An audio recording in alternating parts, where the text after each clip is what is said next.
Parents arranged for the marriage, and it was like a 2 months gap from the arrangement to the marriage. And immediately after marriage, like he said, like, I don't like you. I just want to leave, and he left. Even I was pleading him, I was begging him, and I was asking him to come back, but it never happened. If he is not going to come to me, I want to die. That if he is going to be separated from me, I should die. The day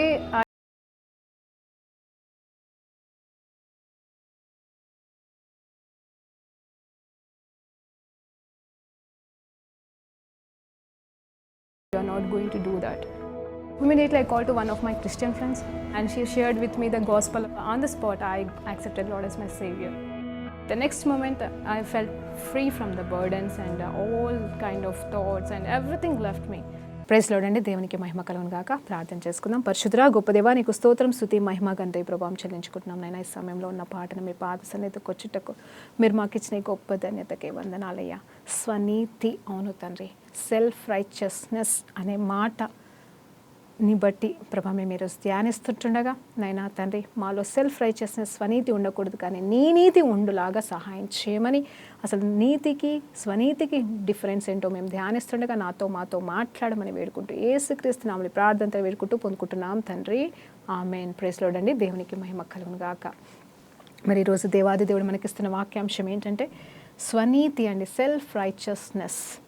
స్వనీతి, self righteousness గురించి మనము మాట్లాడబోతున్నాం. యాక్చువల్గా ఇది మనలో ఉండాల్సిన లక్షణం కాదండి, ఉండకూడని లక్షణం. మనలో ఉండవలసింది నీతి మాత్రమే, రైచియస్నెస్ మాత్రమే. కానీ ఇక్కడ స్వనీతి గురించి మనం మాట్లాడబోతున్నాం. ఈ స్వనీతి అనేది ఎవరిలో ఉంది, ఎవరిలో ఉంటుంది, ఎలాంటి సిచ్యువేషన్లో వస్తుంది, అసలు ఏంటి, దీని మూలం ఏంటి అనేది ఈరోజు మనము తెలుసుకుందామండి. అందరము నీతిమంతులమే కదండి. మరి నిజమే, అందరూ పాపం చేసిన వారమే. కానీ దేవుడు తన కృప చొప్పున మనందరినీ నీతిమంతులుగా తన రక్తం చేత కడగబడిన మరుక్షణం నుండి మనము నీతిమంతులంగా మార్చబడుతున్నామని వాక్యం చెప్తుంది. అయితే ఇక్కడ నేను అడిగాను, ప్రభా, స్వనీతి అనేది క్రైస్తవుల గురించా, మరి అన్యుల గురించా అని కూడా చూస్తే స్వనీతి అనేది అందరికీ ఉంటుందండి, అందరికీ ఉండే సహజ లక్షణమే. కానీ అన్యులముగా ఉన్నప్పుడు స్వనీతి ఉండొచ్చు, ఉండకపోవచ్చు, అది తర్వాత విషయం. కానీ ఎప్పుడైతే నువ్వు క్రైస్తవురాలిగా మారుతావో అప్పుడు మన జీవితంలో ఈ స్వనీతి అనేది కంప్లీట్గా తొలగించబడాలి, అస్సలు ఉండకూడదండి. ఎందుకు ఈ మాట చెప్తున్నానంటే స్వనీతి అనేది చాలా పాపముతో సమానం. అంటే it is equal to sin అని మరి నేను నమ్ముతున్నానండి. అయితే ఈ స్వనీతి అనేది ఎవరికి వస్తుంది, ఎట్లా వస్తుంది అనేది చూస్తే it starts when we are used by the Lord mostly అని పరిశుద్ధాత్మ దేవుడు చెప్పాడు నాకు. అంటే మన దేవుని చేత, జాగ్రత్తగా వినండి, మనం దేవునిలో ఎక్కువగా వాడబడితే ఇంకా ఎక్కువ మహిమని దేవునికి తీసుకొస్తూ ఉంటాము. అది ఒక వైపులో మనం ఎదుగుతూ ఉంటాము, ఆయనకి కృతజ్ఞతగా జీవిస్తూ ఉంటాము. కానీ కొంతమంది ఏమైపోతారు అంటే, కొంతమంది కాదండి, ఆల్మోస్ట్ 90 to 99% ఏమైపోతారంటే, మనం దేవునిలో అత్యధికంగా వాడబడుతున్నా కూడా, అయితే అన్యులైతే వాళ్ళ జీవితంలో ఒక్కొక్క మెట్టు ఎదుగుతూ ఉంటుండకూడగా నేనే, నాదే అనే స్వార్థం ఎక్కువ వస్తుంది. అసలు ఈ స్వనీతి అంటే ఏంటంటే మొదటిగా నేను, నాది, నేను, నాది అనే స్వభావం అండి. ఐ అనే స్వభావము ఎలా ఉంటుందంటే ఇంకా నాకు మాత్రమే ఇంపార్టెన్స్. భార్య ఉండని, భర్త ఉండని, పిల్లలు ఉండని, సంసారం ఉండని, బాధ్యతలు ఉండని, ఒకవేళ మినిస్ట్రీ అనే కానీ అది ఏ ఏరియాలో అయినా సరే ఒక మనిషికి స్వనీతి ఉంది అనేది ఎలా గుర్తించగలము అంటే నేను, నాది, నాకు, నా అనేది అత్యధికంగా నోటి మాటలతోనే కాదు, కానీ వాళ్ళ జీవిత విధానంలో నా అనే స్వార్థము, నా అనే పరిస్థితులు ఎక్కువ ఎవరికైతే ఉంటాయో వాళ్ళు స్వనీతి పరులండి. వాళ్ళలో స్వనీతి ఉన్నట్టు, అంటే నేనే సాధించాను, నేనే గొప్ప, నేనే గ్రేటు అనే మనస్తత్వం అండి. అది అన్యులకు ఉండొచ్చు, కానీ దేవుని బిడ్డలమైన మనకి ఉండకూడదు. ఎందుకంటే మనము దేవుని బిడ్డలంగా ఉన్నప్పుడు ఇంకా నాదంటూ ఏది లేదు, నాకంటూ ఏది లేదు, అంతా దేవుని కృపే, అంతా దేవుని చిత్తమే అని మనము మన జీవితాలని ఆయన అధికారానికి మనము సమర్పించుకున్నామండి. దాని అర్థం ఏంటి తెలుసా? మనకి ఆయనే సర్వ అధికారి, మనకి స్వనీతి కాదు, ఆయనే మనకి సర్వ అధికారి అని లోబడమే నిజమైన నీతికి గుర్తు. ఈ సెల్ఫ్ రైచియస్నెస్కి అపోజిట్ అండి. సో ఇప్పుడు నేను అని కాదు, మరి పౌలు భక్తుడు చెప్తాడు కదా, మనం ఊరికే మాట్లాడుకుంటాం, అక్కడ ఉట్టిగా నేను కాదు ఇక మీదట క్రీస్తే జీవిస్తున్నాడు అంటాడు. అప్పటి వరకు పౌలు భక్తుల్లో ఉన్న తలంపులు ఏంటి తెలుసా అండి? నేను, నా దేవుడు గొప్ప దేవుడు, నా దేవుడే నిజమైన దేవుడు, ఈ యేసు ప్రభు ఎవరు అని చెప్పేసి ఒకటి ఉంది, రోషం ఉంది. నిజమైన దేవుడి కోసమే బ్రతుకుతున్నాడు, నిజమైన దేవుని కోసమే యేసు ప్రభుని చంపేస్తున్నాడు, నిజంగా నీతిపరుడే, కానీ సత్యము తెలియక మరి స్వనీతి మార్గంలో ఉన్నాడు, రోషం కలిగే ఉన్నాడు. మరి నా దేవుని కోసం నేను ఏదో చేస్తున్నానని అనుకుంటున్నాడు, కానీ సత్యము తెలియక సొంత జ్ఞానంతో బ్రతుకుతూ మరి ఎంతోమందిని క్రీస్తుని వెంబడిస్తున్న వారిని చంపేశాడు. ఎప్పుడైతే సౌలా సౌలా అని దేవుని స్వరం విన్నాడో మరుక్షణమే కుప్పగూలిపోయి, నేను ఇక మీదట నేను కాదు ప్రభువా, క్రీస్తే నాలో ఉన్నాడని మరి క్రీస్తుని వ్యతిరేకించిన ఈ వ్యక్తి క్రీస్తు పూర్ణుడిగా మారిపోయాడు. అప్పటి నుండి ఆయనలో తన స్వనీతి అనే దాన్ని పాతి పెట్టేశాడు, తొలగించేసుకున్నాడు, కడిగేసుకున్నాడు. అంటే ఇంకా తను ఎప్పుడు కూడా తనలో తను అతిశయం పనులే. అందుకే అంటాడు కదా, ఎవరైనా సరే అతిశయించవలసిన అవసరత ఉంటే అందరికంటే ఎక్కువ నేనే అతిశయిస్తాను, ఎందుకంటే నా అంత గొప్పోడు లేడు. నిజం చెప్పాలంటే నా అంత పరిచర్య చేసిన వాళ్ళు లేరు. అటు జ్ఞానంలోనూ తనకున్న వంశావళి కావచ్చు, తనకున్న జ్ఞానం కావచ్చు, తనకున్న ప్రతిదీ చూస్తే నా అంత తోపే లేదని పౌలు భక్తుడు చెప్పుకోవచ్చు, అతిశయించవచ్చు తనందు తాను. కానీ తన జీవితం మారిపోయిన తర్వాత encounter with God when he received, తన జీవితం మారిపోయిందండి. తనకు మారు మనసు వచ్చేసింది. ఎలాంటిదంటే ఇంకా నేను కానే కాదు, ఇంకా పౌలు అనేవాడు. అందుకే సౌలు పేరు పౌలుగా మార్చబడింది అంటారు, కానీ మార్చబడలేదండి. సౌలుకి 2 పేర్లు ఉన్నాయి. ఒకటి సౌలు అనబడిన పౌలు అని ఒక దగ్గర రాయబడింది. కాబట్టి ముందు సౌలుగా స్వనీతితో ఉన్న వ్యక్తి పౌలుగా పరలోక వారసుడిగా మారిపోయాడు. దేవునికి మహిమ కలుగునుగాక. అయితే ఇదండి స్వనీతి అంటే అర్థం. అంటే నేను అనే స్వభావం అధికంగా ఉన్న లక్షణాలు స్వనీతికి అర్థం. చాలామందికి అది లేదంటారా? తప్పకుండా ఉంది. నా సంఘం, నా చర్చ్, నాది నాది నాది అని ఎక్కువ మంది అనుకుంటూ ఉంటారు. అంటే ఒక్కటండి, నాది అనుకోవడం తప్పు కాదండి. నా అనే స్వభావముతో యథార్థంగా మరి దేవుడు నాకు అప్పచెప్పిన బాధ్యత, నేను నమ్మకంగా ఉండాలని మళ్ళీ హృదయస్థితి అండి. ప్రతి దానిలో కూడా మనం మాట్లాడుతున్న ప్రతి మాట నోటికేదో అది కాదండి.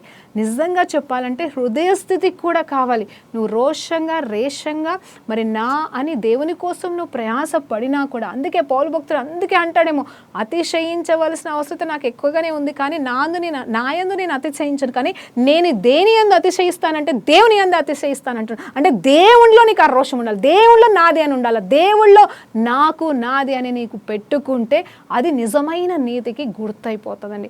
అంటే మనము బ్యాలెన్సింగ్ చేసుకోవాల్సిన వారం. అందుకే ఒక్క నాణానికి 2 వైపులు ఉంటాయి. ఏదైనా సరే, ఒకవేళ నువ్వు వెళ్ళి డబ్బులు ఇచ్చినప్పుడు, ఆ చిల్లర ఇచ్చినప్పుడు దాని వాల్యూ ఎంత ఉందో అని చూడడానికి నెంబర్ చూడాల్సి వస్తుంది. కానీ ఎటువైపు చూసినా అది నాణమే, ఎటువైపు చూసినా దానికి వాల్యూ ఉంటుంది. కానీ ఒకవైపు క్లియర్గా ఆ నెంబర్ చూస్తేనే, 2 రూపాయల బిల్లును పట్టుకొని 1 రూపాయి అని చెప్పినంత మాత్రం అది కాదు కదండి. కాకపోతే ఏంటంటే క్లారిటీ కావాలి. మరి డబ్బులే కదా అంటే తీసుకుంటే కాదు, నీకు రూపాయి కావాలంటే రూపాయి, 2 రూపాయలు కావాలంటే 2 రూపాయల బిల్లు కావాలి, కాబట్టి దాని ప్రకారం వెళ్తాం. అలాగే ఇక్కడ కూడా ఒక స్పష్టత అనేది మనకు ఉండాలి. అది 2 వైపులనే ఉంటుంది, కానీ ఒక ముద్ర, ఒక కరెక్ట్ నెంబర్ అనేది మనకు కావాలి. కాబట్టి ఆ సత్యం అనేది మనకు కావాలండి ఇక్కడ. సో నువ్వు స్వనీతితో ఉన్నావా, నీతితో ఉన్నావా, ఆ నీతిలో ఎలాంటి నీతితో నువ్వు ఉన్నావు, స్వనీతిలో ఎలాంటి స్వార్థంతో నువ్వు ఉన్నావు. ఇంకా స్వనీతి అంటే ఇంకా మొత్తం స్వార్థమే, కానీ నీతిలో కూడా మరి ఇట్లా నాలో కూడా అనే స్వార్థం కూడా ఉండొచ్చు, కానీ అది యథార్థమైనది. దేవునికి మహిమ కలుగునుగాక. ఈ సత్యము, ఈ యథార్థ స్థితిని మనకి ఎలా తెలుస్తుంది అంటే, నీ గురించి నీకే బాగా తెలుస్తుంది. నువ్వు ఎలాంటి వాడువో, నీ కోరికలు ఏంటో, నీ ఆలోచనలు ఏంటో, నీ ప్రవర్తన ఏంటో, నువ్వేం ఉద్దేశిస్తున్నావో, నీ ఆలోచన రీతి ఎలాగుందో అన్నీ కూడా హృదయాంతరంగము ఎరిగిన దేవుడికి తెలుసు. అలాగే నీ హృదయాంతరంగంలో ఉన్న సర్వసత్యము నీకు మాత్రమే తెలుసు. నువ్వు ఏదైనా ఆశిస్తే ఎందుకు ఆశిస్తున్నావు? ఏదైనా జరగాలి, అవును ఫలానాది జరగాలి, అది ఎందుకు జరగాలి? దాని వెనకాల ఉన్న మర్మం ఏంటి? దాని వెనకాల నువ్వు ఏం ఆశపడేది జరగాలని కోరుకుంటున్నావు? స్వార్థమా, లేకపోతే యథార్థతనా, లేకపోతే వాళ్ళు బాగుంటే చాలని కోరుకుంటున్నావా, లేకపోతే దాంట్లో కూడా నీకేమన్నా రావాలని నువ్వు ఆశిస్తున్నావా? ఇది దేవుడు గ్రహిస్తాడు. అంత మాత్రమే కాదు, అది నీకు కూడా తెలుస్తుంది. కాబట్టి ఈ స్వనీతి అనేది మనకు ఉండకుండా ఆయన మీద ఆధారపడదాం. అయితే యోబు గురించి మాట్లాడితే యోబు కూడా నీతిమంతుడని మనకి తెలుసు.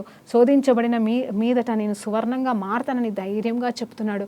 ఈ శోధనలు వేదనలు ఏమైనా కానీ నేను సువర్ణంగా మారడానికి మాత్రమే అని అప్పచెప్పుకుంటున్నాడు. అంటే మన జీవితంలో కూడా ఎన్ని శ్రమలు ఇబ్బందులు వచ్చినా కూడా మనము కూడా మన నీతిని కోల్పోకూడదు, కానీ ఆయన నీతి మీదనే ఆధారపడి బ్రతకాల.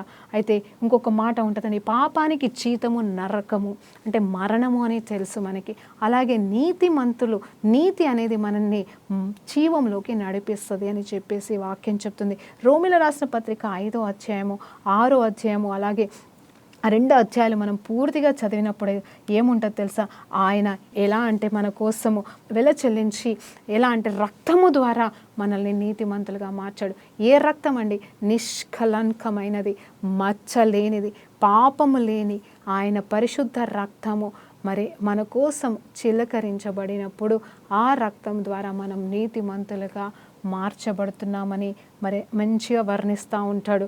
ఆ తర్వాత ఎజ్కియాని చూసినప్పుడు తను కూడా మరి ఎన్నో అద్భుతాలు, మరి ఒకసారి ఆలోచిస్తే ఆయన కూడా ఎన్నో అద్భుతాలు సూచక్రియలు చూస్తాడు. మరి ఒక రాజు అయితే మరి శత్రు సైన్యంతో వస్తున్నప్పుడు, అయ్యా ఎట్లా ప్రభు అన్నప్పుడు, ఏం భయపడకు, మొరపెడుతున్నాడు, తగ్గించుకొని దేవుని సన్నిధిలో ఇటు యెషయా ప్రవక్తతో మాట్లాడుతున్నాడు. అంత మాత్రమే తను కూడా వెళ్ళి ఆ పత్రికల్ని దేవుని సన్నిధిలో పెట్టి మరి ఆ దేవుని మందిరంలో ఒక రాజు తగ్గించుకొని బూడిద పూసుకొని మరి అంగలారుస్తూ ఉన్నాడు, తగ్గించుకున్నాడు. తన స్వనీతి మీద ఆధారపడట్లేదు, దేవుని నీతి వైపు చూస్తున్నాడు. ఆ వ్యక్తి తర్వాత మరి అక్కడ దేవుడు తన ప్రార్థన ఆలకించి, నీవు భయపడకు, వాడు ఏ రూపంలో వచ్చాడు అంటే ఏ రూటుకి వెళ్ళి వచ్చాడో అదే రూట్లో వెళ్ళిపోతాడని శత్రువు గురించి ప్రవచనము ఇచ్చి ఆ తర్వాత మరి ఎజ్కియాకి మరి విజయాన్ని కూడా ఇచ్చి ఉన్నాడు. యుద్ధమే జరగలేదండి, శత్రు అటాకే జరగలేదు, కానీ తను సాగిలపడి తగ్గించుకొని దేవుని సన్నిధిలో మొరపెట్టిన తర్వాత శత్రువు తనంతటికి తనే పారిపోయేలాగా దేవుని దూత కార్యము చేసింది తన పక్షాన. అలాగే నీతిమంతుల మార్గంలో దేవుడు సఫలకృతం చేస్తాడు, నీతిమంతుల మార్గాల్ని దేవుడు తీరుస్తాడు. అందుకే the steps of the righteous are ordered by the Lord అంట. నీతిమంతుల అడుగులని దేవుడు స్థిరపరుస్తాడు అంటున్నాడు. అయితే ఇక్కడ ఎజ్కియా నీతిమంతుడిగా నిలబడుతున్నప్పుడు మరి తను పరిగెత్తాల్సిన అవసరం లేదు, కానీ తన మార్గంలో దేవుడే సఫలకృతం చేసి ఉన్నాడు. యుద్ధం లేకుండానే విజయాన్ని ఇచ్చాడు, శత్రువుని హతం మార్చేశాడండి. ఆ తర్వాత మరి తను ఆయుష్ విషయంలో కూడా, ప్రభువా నన్ను ఒక్కసారి జ్ఞాపకం చేసుకోయ్యా, ఆయుష్ ఇవ్వమని అడగట్లేదు ఇక్కడ, కానీ ఒక మాట అంటున్నాడు, ప్రభా నేను రాజునే, నీ సన్నిధిలో నేను చేసిన కార్యములు జ్ఞాపకం చేసుకో, నన్ను ఒకసారి జ్ఞాపకం చేసుకో అయ్యా, మరి నన్నైతే తీసుకుంటున్నానంటున్నావు, అందుని బట్టి స్తోత్రం, కానీ నన్ను ఒక్కసారి జ్ఞాపకం చేసుకొని గోడ వైపు తిరిగి ప్రార్థన చేసిన. గోడ అంటే ఏం లేదండి, దేవుని వైపు, దేని వైపు చూడకుండా దేవుని వైపు చూడమే. దేవుని వైపు చూస్తూ చేతులెత్తి ప్రార్థన చేస్తుంటుండగా దేవాది దేవుడు తనతో మాట్లాడాడు. మళ్ళీ ఏం మాట్లాడాడు అంటే మరి ఆయుష్నిస్తున్నానన్నాడు. ఆయుష్ కూడా పెరిగిందండి. సరే, తను స్వనీతిని మీద ఆధారపడలేదు, కానీ దేవుని మీద ఆధారపడుతున్నప్పుడు ఇన్ని గొప్ప అద్భుతాలు చూసిన ఈ ఎజ్కియా చివరికి ఏం చేశాడు తెలుసా? తనకున్న ఆ ఆస్తి అంతస్తులను బట్టి ఒక రాజు వచ్చినప్పుడు మొత్తం చూపిస్తున్నాడు. అక్కడ చూపించడం తప్పు కాదండి, కానీ తనలో అహం వచ్చేసింది. ఎలాంటి అహం వచ్చింది తెలుసా? వాక్యంలో ఏం చెప్పబడలేదు, కానీ తను అన్నీ చూపిస్తా ఉన్నాడు. ప్రవక్త వచ్చి అడుగుతున్నాడు, ఏంటి రాజా ఏం చేస్తున్నావు ఇక్కడ అంటే, మరి పలానా రాజుకి నేను అన్నీ చూపిస్తున్నాను. అన్నీ చూపించావా? ఏం చూపిస్తున్నావు అంటే, మొత్తం రాజ్యంలో ఉన్నవన్నీ చూపిస్తున్నాను అంటే, ఎందుకు ఇలాంటి పని చేస్తావు అని. అదేంటి అనేది తనకు అర్థం కాలేదు. అయ్యో నేను తప్పు చేశానా? తన బిడ్డల కోసం, తన రాజ్యం కోసం అంగలార్చి ఏడ్చాడు. తన కోసము అంగలార్చుకున్న వ్యక్తి ఈ సమయంలో ఏమైపోయాడంటే అహముతో స్వనీతితో నిలబడ్డాడు. ఇక ఎక్కడేమైపోయిందంటే, చెప్పాను కదండి, ఎప్పుడైతే మనం గొప్ప అయిపోతామో దేవుడు మనల్ని దీవించడం ఆరంభిస్తాడో, మనల్ని ఎక్కలేనంత ఎత్తైన కొండకి మనల్ని దేవుడు తీసుకెళ్ళిపోతాడు. మరి అలాంటి స్థితికి ఎజ్కియా వెళ్ళిపోయాడండి. వెళ్ళిపోయిన మరుక్షణం అక్కడ జరుగుతున్నది ఏంటి అంటే, అహం అనేది తెలియకుండా వచ్చేసింది. దేవుణ్ణి అడగకుండానే, ఎవరి సలహా తీసుకోకుండానే వేరే దేశపు రాజు వస్తే మరి గర్వంగా ఇదంతా నేనే సంపాదించాను, నాదే, నన్ను దేవుడు దీవించాడని చెప్తుండొచ్చు, కానీ అక్కడ స్వనీతి అనేది బట్టబయలైపోతూ ఉంది. ఆ సమయంలో అప్పటికి యెషయా అంటూనే ఉంటాడు, ఎంత పని చేసావయ్యా, దీన్ని బట్టి నువ్వు శాపం తెచ్చావు, నీకు కాదు కానీ నీ తర్వాత తరము చెరపట్టబడుతుంది, ఇక్కడ ఉన్న ఏ వస్తువు కూడా ఉండదు అన్నప్పుడు అసలు నిజం చెప్పాలంటే అప్పుడు హిజ్కియా ఏం చేయాలి తెలుసా అండి, చనిపోతున్నాను అన్నప్పుడు ప్రార్థన చేసిన హిజ్కియా 15 సంవత్సరాల కిందట ఆ సమయంలో కూడా అయ్యా నా వల్ల పొరపాటు జరిగిందయ్యా అని తగ్గించుకొని తన స్వనీతిని మరలా పక్కకు పెట్టి దేవుని నీతి వైపు చూసినప్పుడు మరి దేవుడు మరలా క్షమించి ఆ శాపం నుండి, ఆ యెషయా ఇచ్చిన శాపం నుండి తప్పించబడేవాడు కదా అండి. మరి అది ఆలోచన చేయకుండా అహం అనేది తన కళ్ళు మూసేసి స్వనీతి అనేది, అనేది నేను నాది అనేది అదంతా నేనే సంపాదించాను అనుకున్నాడు ఈ హిజ్కియా. మరి పర్వాలేదులే, నా ఎప్పుడు కాదు కదా, పర్వాలేదులే, నా పిల్లలు ఏమైపోతే ఏంటి అని మరి విర్రవీగిన మాటలు మాట్లాడి నిజమే అండి ఆ తర్వాత తన రాజ్యము ఈ బబులోన్ రాజుకి అప్పచెప్పబడిన కారకుడయ్యాడు. అవునండి, ఈరోజు నేనేమంటున్నానంటే స్వనీతి అనేది చాలా భయంకరమైనది. నువ్వు తగ్గించుకుని జీవిస్తావా, దేవుడు నిన్ను గణపరుస్తాడు. మోసము ఎక్కడ జరుగుతుందంటే మరి నేను నాది అనే దగ్గర భయంకరమైన మోసం జరుగుతుంది. అహంకారం వద్దు, మనకి దేవుడు తప్ప ఏది వద్దని చెప్తున్నాను. ఇంకొక మాట చెప్తానండి, శ్రమలు అనేవి మన జీవితంలో ఖచ్చితంగా వస్తాయి, శోధనలు అనేవి అనుమతించబడతాయి. ఈ శ్రమలకి శోధనలకి డిఫరెన్స్ కూడా చెప్తానండి. ఏంటంటే శ్రమలు అంట మనల్ని విశ్వాసంలోకి నడిపిస్తుంటే, అంటే మన విశ్వాసం దేవుని యందు నిరీక్షణ, దేవునిలో పైన ఆధారపడడానికి ఇంకా విశ్వాసాన్ని పెంచుతాయంట. అంటే మన విశ్వాసం దేవుని యందు పెరుగుతుంది. అంటే ఈరోజు ఒక శ్రమ నుండి మనం వెళ్ళామండి, దేవుని మీద ఆధారపడితే మన సొంత శక్తి మీద కాకుండా, ఇతరుల మీద కాకుండా దేవుని మీద ఆధారపడితే ఏమవుతుందంటే మనం అక్కడ విజయాన్ని పొందుకుంటాం. ఆటోమేటిక్గా దేవుడు జోక్యం కల్పించుకొని మనకు విజయాన్ని ఇస్తాడు. అప్పుడు మనకు విశ్వాసం పెరుగుతుంది. శ్రమ వచ్చింది, శ్రమలో కష్టమైంది, నష్టమైంది, కానీ ఫైనల్ రిజల్ట్ ఏంటంటే సమాధానం మాత్రమే కాదు, కానీ ఇంకొకటి ఏంటంటే మన జీవితంలో మనకి విశ్వాసం అనే పడవ ప్రయాణంలో మనకి విస్తీర్ణత అనేది జరుగుతుంది. మన విశ్వాసము మరి అంచెలంచెలుగా ఎదిగించబడుతుంది. ఎవరిలో విశ్వాసం తెలుసా అండి, మళ్ళీ చెప్తున్నాను, నీ యందు నా యందు కాదు. ఎందుకంటే శ్రమలు అనుభవించడం మనకి తెలుసు, ఆ శ్రమల్లో మనల్ని విడిపించే వాళ్ళు ఎవరు లేరు. నా సొంత శక్తి నన్ను విడిపించలేదనే అనుభవం మనం పొందుకొని కేవలం చివరి క్షణాల్లో దేవుడు మాత్రమే మనల్ని విడిపించాడు కాబట్టి, ఆయన మాత్రమే విమోచకుడని, ఆయన మాత్రమే నన్ను విమోచించాడనే సాక్ష్యం నువ్వు చెబుతూ ఉంటావు కాబట్టి అందులో మనకి విశ్వాసం పెరుగుతుంది, ఆయనలోనే విశ్వాసం పెరుగుతుంది కదండి. మనకి విశ్వాసం కావాలి. ఈ లోకంలో విశ్వాసం అని చెప్పుకుంటాం కదా, మన విశ్వాసము, మేము విశ్వాసం అండి, మేము దేవుని నమ్ముకున్నామండి. మనకి నిజంగా కావాల్సిన మొదటి లక్షణం విశ్వాసం. ఆఫ్ కోర్స్ ప్రేమ, ఇవన్నీ కూడా కావాలి. కానీ నమ్ముకున్న వారికి నమ్మకత్వం ఉండాలంటే దేవుని యందు కూడా మనము అపారమైన ప్రేమ కలిగి ఉండాలండి. దేవునికి మహిమ. అయితే శోధనల గురించి కూడా ఆలోచించిద్దాం. శోధనలు కూడా వస్తాయి. అవి ఏం చేస్తాయి తెలుసా అండి, శోధనలో పడిపోతే సాతాన్లాగా అయిపోతాం, ఓడిపోతే. శోధనలో గెలిస్తే, అంటే దేవుని మీద ఆధారపడి దేవుని సహాయం పొందుకొని, దేవుడు అన్నాడు కదా శోధనను జయించడి, ఆ శక్తి మీకు ఇచ్చినాను, శోధనలు వస్తాయి, తప్పిపోండి, పారిపోండి, శోధకుడి నుండి పారిపోండి, శోధకుడిని గద్దించండి అంటాడు. పరిస్థితులను గద్దించండి. శ్రమలైతే మనం తప్పించుకోలేమండి, విడిపించే దేవుడు మనకున్నాడు. శోధన అయితే మనమే బయటకు రావాలి. దానికి కావాల్సిన శక్తి మన ఆత్మవిశ్వాసం కావాలి. దేవుడైతే తప్పించడానికి సిద్ధంగా ఉంటాడు, కానీ మన అనుమతి లేకుండా దేవుడు మనల్ని ఏ శోధన నుండి విడిపించలేడు. కాబట్టి ఆ శోధన నుండి మనం విడిపించబడాలి అనేది మనం కోరుకోవాలంటే ఆయన మీదనే ఆధారపడాలి. అలాగే ఆయనకి పర్మిషన్ ఇచ్చినప్పుడు మనం ఏమైపోతాం తెలుసా అండి, ఆ శోధన గెలిపిస్తే 100% స్టెప్ బై స్టెప్, ఒక శోధనలో గెలిస్తే మళ్ళీ ఇంకో శోధనలో గెలిస్తే, అలా ఒక్కొక్క శోధన తర్వాత ఎన్నో శోధనల నుండి మనం గెలుచుకుంటూ వెళ్ళిపోతే మనకి ఏమొస్తుందో తెలుసా అండి, ఆయన స్వరూపం వస్తుందండి. చూడండి, స్వనీతికి వెళ్ళి ఆయన స్వరూపంలోకి వెళ్ళిపోతాం. దేవునికి మహిమ కలుగును గాక. ఆయన నీతి కేవలం దానముగా మనకి ఇచ్చి ఉన్నాడు, కానీ ఆయన పోలిక కూడా మనము సంపాదించుకోగలము. నేను అంటున్నది ఏంటంటే అది మన శక్తి కాదు, కానీ ఆయన కృపనే అది కూడా. కానీ ఆయన కోరుకుంటున్న ఆయన లక్షణాలు, ఆయన స్వభావం, ఆయన మనస్సు, ఆయన లాగా ఆయనతో నడిచే జీవితం, అబ్బా ఎంత బాగుంటుందండి. అది ఈ లోకంలోనే మనమే అలా నడిస్తే ఎంత బాగుంటుందండి. దేవునికి మహిమ కలుగును గాక. ఆ రీతిగా దేవుడు మన జీవితంలో శ్రమల నుండి, శోధనల నుండి కూడా మనకి విజయాన్ని, విశ్వాసాన్ని పెంచడం, మనం ఆయన స్వరూపంలో మార్చబడ్డం అనేది జరుగుతుంది. ఒకవేళ నీ స్వనీతి అనేది నిన్ను పట్టుకొని పీడిస్తే ఈ శోధనని నువ్వు జయించలేవు, ఈ శ్రమల్ని నువ్వు జయించలేవు. నానే స్వభావం నీలో ఉంటే ఒక్క శ్రమ కూడా నువ్వు తట్టుకోలేవమ్మా, తట్టుకోలేవు. ఎందుకంటే ఫస్ట్ నీకు బాగానే అనిపిస్తుంది, నేను జయించగలను, నేను అది ఇది అని. కానీ లాస్ట్కి వచ్చేసరికి నువ్వు ఓడిపోతావు, కృంగిపోతావు, పడిపోతావు, సాతానికి బానిసవైపోతావు. అప్పుడు నీ జీవితము నరకమే. ఈ లోకములోనే నరకము, పరలోకానికి కూడా వెళ్ళకుండా నరకమే నీకు మిగిలిపోతుంది. కాబట్టి ఈరోజు ఈ స్వనీతి నుండి మనము విడుదల పొందుకోవాల్సిన వారంగా ఉన్నామండి.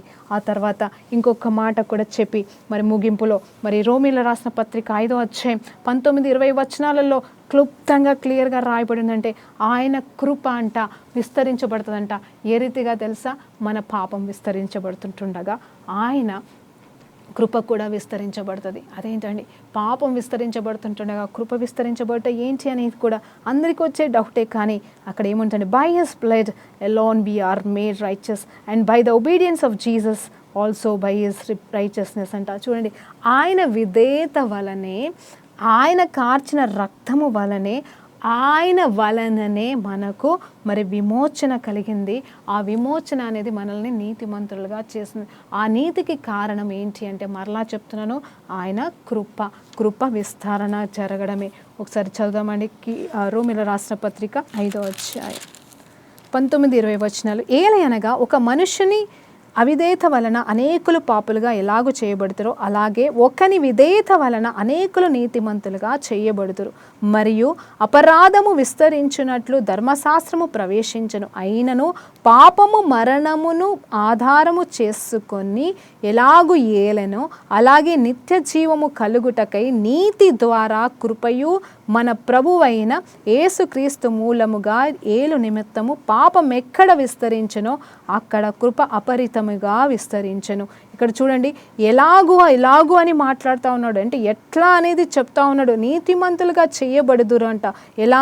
కేవలం ఆయన కార్చిన రక్తము ద్వారా. అంత మాత్రమే కాదు, అపరాధములు విస్తరించినట్లు ధర్మశాస్త్రం అనేది ప్రవేశించబడిందంట. అయినను పాపము మరణమును ఆధారము చేసుకొని ఎలాగు ఏలను. చూడండి, పాపం అంట ఎవరిని ఆధారం చేసుకుంది? మరణాన్ని. అంటే పాపానికి జీతము మరణమే. మరణం వైపే వెళ్ళిపోతాం. కాబట్టి దాన్ని ఎట్లా ఆధారము చేసుకుందో ఈ పాపము మరణం అంటే ఫ్లో, అంటే ఇట్స్ ఏ ప్యారలల్ అనమాట. పాపం ఉన్న చోట మరణము, మరణం ఉన్న చోట పాపమే. కానీ దేవుడు ఏం చెప్తున్నాడంటే, మరలా అలాగే నిత్య జీవము కలుగుటకై నీతి ద్వారా కృపయు అంట. మళ్ళీ ఇక్కడ ఆ పాపాన్ని, ఆ మరణాన్ని బ్రేక్ చేయడానికి మరలా నీతి వలన, ఆయన నీతి వలన, ఆ కృప వలన ఏమవుతుందంటే పాపమున్న చోటనే కృప కూడా విస్తరించడం అనేది జరుగుతుంది. ఎక్కడండి? పాత నిబంధనలో కాదు, కొత్త నిబంధనలో అని దేవుడు చెప్తున్నాడు. క్షమించండి, ఎందుకు ఈ మాట చెప్తున్నానంటే, పాపముతో మరి ముడిపడింది మరణము, నరకము. కానీ ఇక్కడ పాపము ఉన్న చోటనే కృపని పంపిస్తున్నాడు దేవుడు. పాపమున్న చోటనే. అందుకే అంటున్నాడు కదా, నేను పాపుల నిమిత్తమే వచ్చి ఉన్నాను, నీతిమంతుల నిమిత్తం కాదు అంటున్నాడు. నిజంగా అంటే నీతిమంతుల కోసం కాదని కాదు, కానీ ప్రతి పాపిని ఆయన ప్రేమిస్తున్నాడు. పాపి కొరకు ప్రాణం పెంచి ఉన్నాడు. పాప విస్తరణ జరుగుతున్న చోట ఆ పాపాన్ని కొట్టిపడేయడానికి నీతిమంతుడిగా ఆయన కృప వలనే వచ్చి ఉన్నాడండి. దేవునికి మహిమ. ఇదండి నిజమైన సువార్త. పాపమున్న చోటికి కృపని విస్తరించి పంపిస్తున్నాడు. ఎందుకంటే కారణం పాపాన్ని నాశనం చేయడానికే. ఆ పాపం పెరిగిన చోటెల్లా దేవుడు విడిచిపెట్టాడు. ఇంకా పాపం పెరుగుతుందని వదిలిపెట్టాడు. అక్కడ సొదొమ గొమొర్రాల స్థలంలో కానీ ఇంకా వేరే చోటలో కానీ ఎక్కడైతే పాపం పెరుగుతుందో ఆయన పరిశీలించడానికి వచ్చాడంటండి. అక్కడ ఎంత చక్కటి మాట ఉంటుంది తెలుసా? ఆయన వస్తున్నాడు. ఎందుకు వచ్చాడు తెలుసా అండి? ఒక్కడు నీతిమంతుడున్నా కానీ కాపాడాలి అనుకొని అబ్రహాము చేత కూడా విజ్ఞాపన చేయించుకొని ఒకవేళ అవసరమైతే కాపాడాలి అనుకుంటే అక్కడ ఎవరు లేకపోవడం వల్ల, లోతు మాత్రమే ఉండడం వల్ల లోతునైతే కాపాడుకున్నాడు. కానీ మళ్ళీ లోతు అది పొడగొట్టుకున్నాడు. అది తర్వాత విషయం. కానీ అక్కడ సొదొమ గొమొర్రాలో కేవలం వీళ్ళు చెప్పిన రిపోర్ట్ని బట్టి కాదు, అంటే ఆయన చూస్తలేడని కాదు, కానీ ఎందుకో తెలియదు పరిశీలన కోసం వచ్చాడు. మరి తనకి మధ్యలో, తనకి ఆ పాపపు స్థలానికి మధ్యలో ఒక మధ్యవర్తి కావాలి. కాబట్టి ఆ సమయంలో అబ్రహాముని ఎన్నుకున్నాడు. అబ్రహాము మనసులో అది తలంపు పెట్టి ఉన్నాడు. అబ్రహాము మనసులో లోతును కాపాడుకోవాలనే ఆశ పెట్టించాడు. అప్పుడు అంటున్నాడు, అబ్రహాము చేస్తున్న ప్రార్థన ఏంటంటే, ఒక్కడు నీతిమంతుడు ఉన్నాడా అని అంటే బాగుండేదేమో. 10 మంది నీతిమంతులు ఉంటే కాపాడుతావా ప్రభువా అని చెప్పేసి అన్నాడు. 10 మందితో అబ్రహాము ఆగిపోయాడు. కానీ ఆ తర్వాత దేవుడు వెళ్ళిపోయాడు.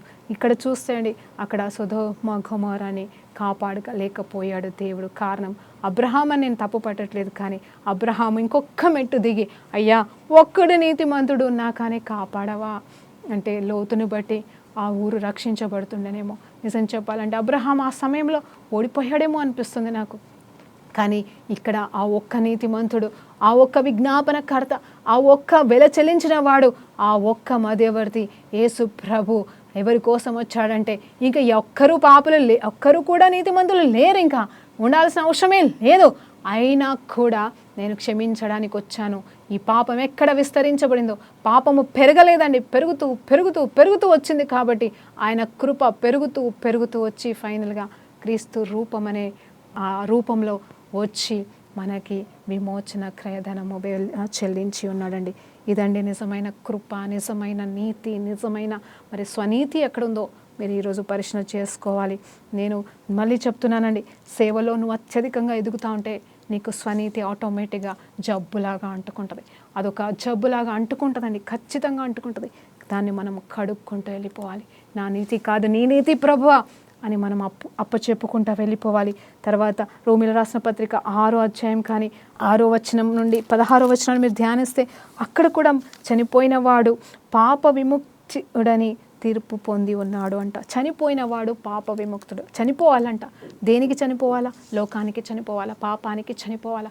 అప్పుడు మనము పాప విముక్తులమైపోతాం. మన దేవుడైతే పాపం కోసము చనిపోయాడు, పాపమే అయ్యి చనిపోయాడు. అంటే హూ ఇస్ జీసస్ అంటే పరిశుద్ధుడు కదా అండి.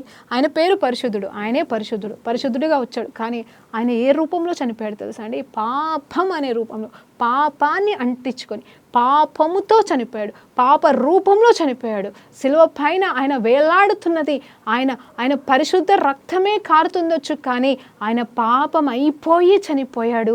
చనిపోయిన వాడు తిరిగి లేచినప్పుడు పవిత్రుడిగా, పరిశుద్ధుడిగా మరలా లేచి ఉన్నాడు. చూడండి, అక్కడ ఏమి చనిపోయిందంటే పాపము చనిపోయింది. ఏ రూపంలో చనిపోయిందంటే పరిశుద్ధుడైన క్రీస్తు రూపము ధరించుకొని పాపము చనిపోయింది. పాప రూపంలో ఆయన చనిపోయాడు. కానీ ఇప్పుడు మనము మన కోసం అంత తగ్గిన వాడి కోసం, నేను పాపం చేశానంటే ఒప్పుకుంటావా? ఒప్పుకోవట్లేదే. నాలో ఏం తప్పు ఉంది? అదొక స్వనీతి అండి. నేనేం తప్పు చేశాను? నేనేం పాపం చేశాను? నాకెందుకు ఈ శిక్ష అనే మాటలు, లేకపోతే నేను ఇంత చేశానే దేవుడు నాకు ఏం చేయట్లేదని అదొక మాటలు. సో ఎంతసేపు మనము దేవునితో ఎలాంటి వైరంతో ఉన్నామో ఒకసారి మనం ఈరోజు ఆలోచన చేసుకొని ఈరోజు స్వనీతిని మన జీవితంలోకి వెళ్ళి తరిమి వేద్దామండి. హల్లెలూయా, దేవునికి మహిమ కలుగుగాక. మరి ఇన్ని రోజుల నుండి మీరందరూ కూడా మరి దేవుని వాక్యాన్ని వింటూనే వస్తున్నారండి.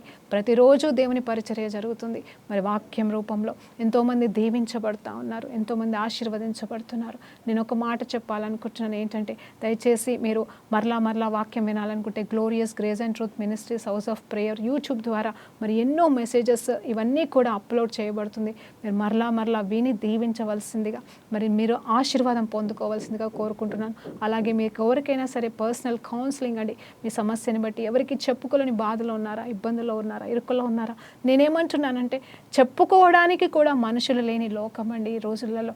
నేనేదో మిమ్మల్ని విడిపిస్తాను, నాకు ఈ వరం ఉంది, మీకు పోతుంది అని నేను చెప్పట్లేదు. కానీ ఒక్కటండి, మీ సమస్యలు వినడానికి మీకు ఎవరు లేకపోతే మీరు నాకు కాల్ చేయొచ్చు. మీ సమస్యను నేను వింటాను, మీతో పాటుగా నేను ప్రార్థన చేస్తాను. ప్రార్థన చేసేది మన వంతు, కార్యం చేసేది దేవుని వంతు. కాబట్టి దయచేసి మీకు ఎలాంటి కౌన్సిలింగ్ కావాలన్నా, ఎలాంటి ప్రార్థన అవసరత కావాలన్నా మీరు కాల్ చేయొచ్చు. దేవుని నామానికి మహిమ కలుగును గాక. ప్రార్థన చేసుకుందామండి. పరిశుద్ధుడా గొప్ప దేవానికి స్తోత్రమయ్యా. ఈ సమయంలో తండ్రి ఉన్న పాటను మీ సన్నిధికి వస్తున్నామయ్యా. మరొక్కసారి నేను ఇప్పటివరకు మాలో ఉన్న స్వనీతిని మేము ఎలా పొడగొట్టుకోవాలో మాకు నేర్పించిన తండ్రి, స్వనీతి అనేది కంప్లీట్గా తొలగించబడి నీ నీతిమంతులుగా మార్చిన దేవా, ఆ రీతిగానే మేము జీవించుటకు సహాయం చేయమని వేడుకుంటూ యేసుక్రీస్తు నామములో ప్రార్థన వేడుకుంటూ సమర్పిస్తున్నాం తండ్రి. ఆమేన్. ప్రైజ్ లార్డ్ అండి. దేవునికి మహిమ కలుగును గాక.